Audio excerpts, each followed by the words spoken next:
Are you having a good time in Kentucky? Are we taking good care of you? Outstanding. I tell you, we are blessed. I've had occasion, just even in the moments leading up to this moment, to meet some of the people that are here. We have truck drivers here from Mississippi. We have single moms from here in Kentucky. We have bourbon makers from here in Kentucky. We have winemakers from California. We have cricket farmers from Illinois. We have people who have found themselves here in this moment, in this place, for one reason, and that is because you have taken time to celebrate the greatness of America. I look at the video that we just saw. I don't know how you could help but be moved by this. I thought about, as I stood backstage as this particular forum began to take place, we opened with a pledge of allegiance. We pledged our allegiance to one nation, under God, indivisible.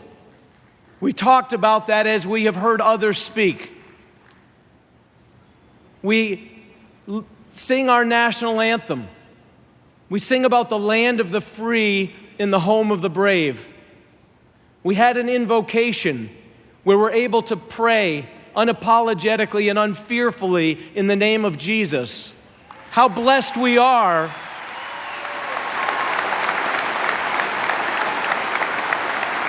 How blessed we are to be Americans. How blessed we are to have freedom and liberty. Let us not forget the fact that these things did not come freely. I was last night at a dinner with a number of Medal of Honor winners.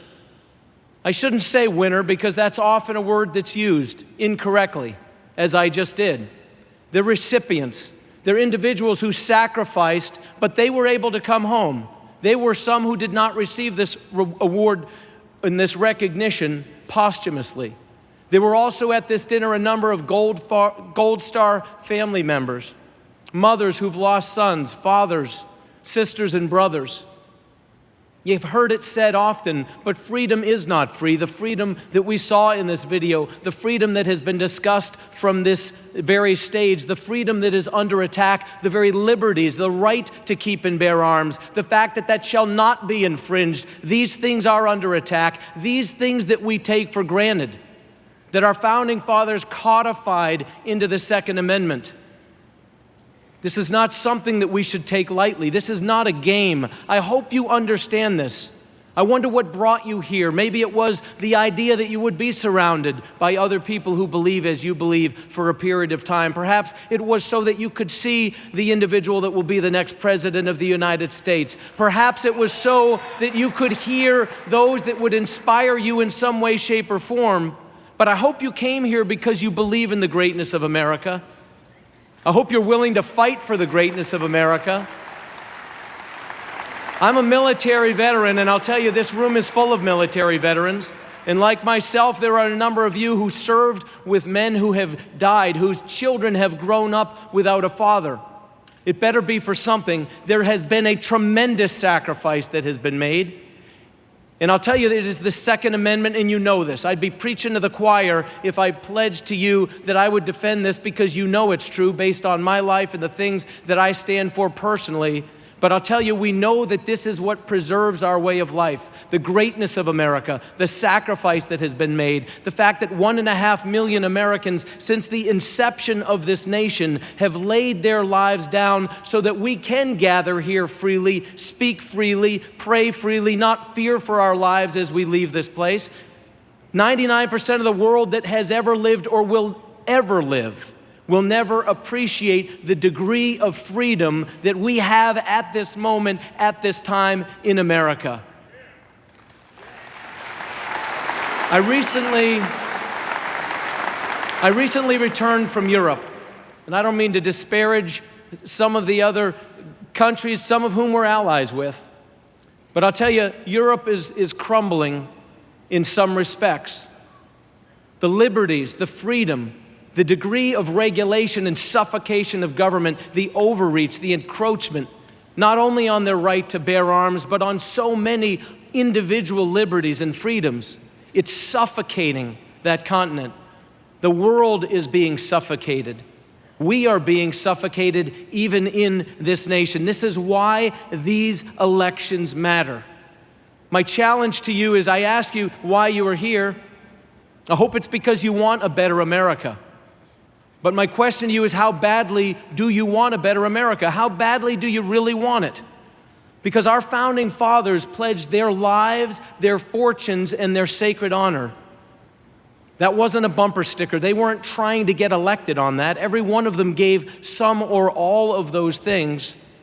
If there is not within those of us that are gathered here, if there is not within us some modicum of willingness to sacrifice to that degree, to something within us that is willing to give even some semblance of that degree of sacrifice, then I would submit to you that we don't deserve a better America. But we do deserve a better America, and we owe it to our children, and that is going to require sacrifice of us. And that sacrifice is going to come in the form of many things, some simple and some difficult. There are some among you in this room that will have in your lifetime an expectation, an opportunity for you to step up like no one else has stepped up that you're aware of, and yet history will call upon you. But for some of us, it is simple things.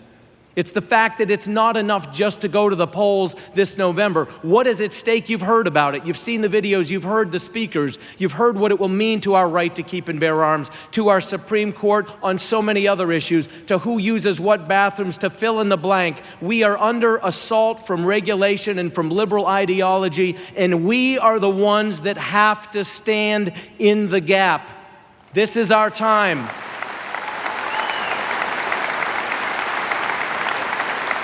There is a verse in scriptures about the watchman on the wall.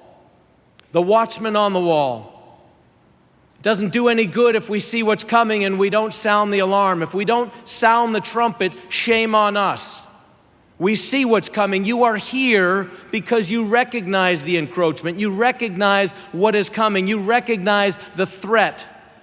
But what are you going to do about it? How badly do you want a better America? It's important that we vote, yes, but it's important that you bring 1, 3, 5, 10, and 50 people with you. Social media is a powerful tool. Use it.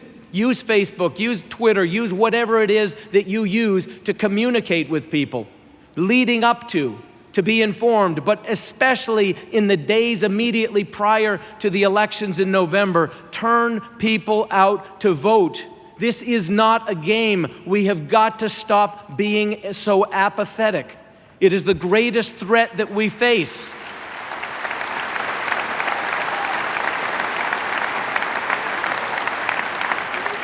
You look at the sacrifice that was made by the people who founded this nation. They came across in rickety boats. They risked their lives for the very freedom that we do take for granted so often.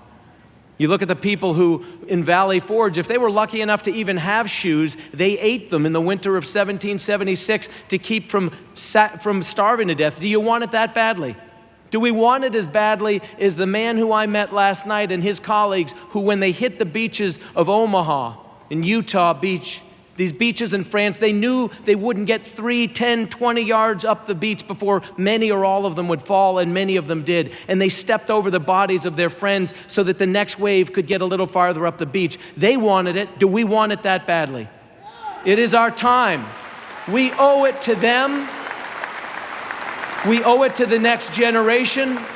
We owe it to ourselves to stand united. The state motto in Kentucky is united we stand, divided we fall. We must stand united against the tyranny and the hypocrisy and the corruption that comes from career fake politicians like Hillary Clinton. Stand firm. United. United we stand, divided we fall. This is our obligation. It is my challenge to you. Take ownership of this. A government of and by and for the people is only as good as we, the people, allow it to be. It is our right, it is our privilege, it is our responsibility to go to the polls and to take ownership of this great nation. Do not let the candle go out on our watch. May God bless you. May God continue to shed His grace on the United States of America. Thank you.